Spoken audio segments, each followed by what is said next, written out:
بسم اللہ الرحمن الرحیم۔ پیارے دوستو، 4 قسم کے جانوروں پر قربانی جائز ہے۔ نمبر 1 اونٹ، نمبر 2 بکری، نمبر 3 دمبا، نمبر 4 گائے۔ اور جو بھینس ہوتی ہے وہ بھی اس گائے کی اقسام میں سے ہوتا ہے، اس کی بھی قربانی جائز ہے۔ اور اس طریقے سے یہ جانور جو ہیں اگر یہ وحشی ہوں یعنی کہ جنگلی ہوں تو ان کی قربانی جائز نہیں ہوتی۔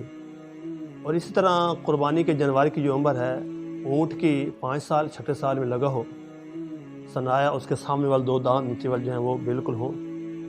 اور اس طریقے سے بکری جو ہے وہ 1 سال سے بڑی ہو، دوسرے سال میں لگی ہو، اس کے بھی سامنے والے 2 دانت سنایا جسے کہتے ہیں یعنی کہ وہ بھی بالکل ہوں۔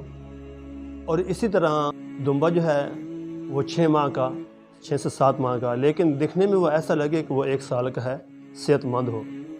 اور گائے اس وقت سنایا ہوتی ہے، سامنے والے دانت یعنی کہ اس کے ہوتے ہیں کہ جب وہ 2 سال کے اوپر چلی جائے۔ اور ان جانوروں میں بعض اوقات یہ ہوتا ہے کہ اگر آپ کی کنفرم ہے کہ یہ آپ کے جانور گھر کے ہیں، 2 سال ان کی عمر پوری ہے، 1-2 ماہ اوپر ہیں، تو پھر آپ گھر میں اس کی قربانی کر سکتے ہیں، لیکن کسی اور پر قربانی اس کی جائز نہیں ہوتی۔ اور جانور جب لیں تو اچھے طریقے سے دیکھ بھال کر لیں۔ اللہ پاک ہمیں قربانی کرنے کی توفیق عطا فرمائے۔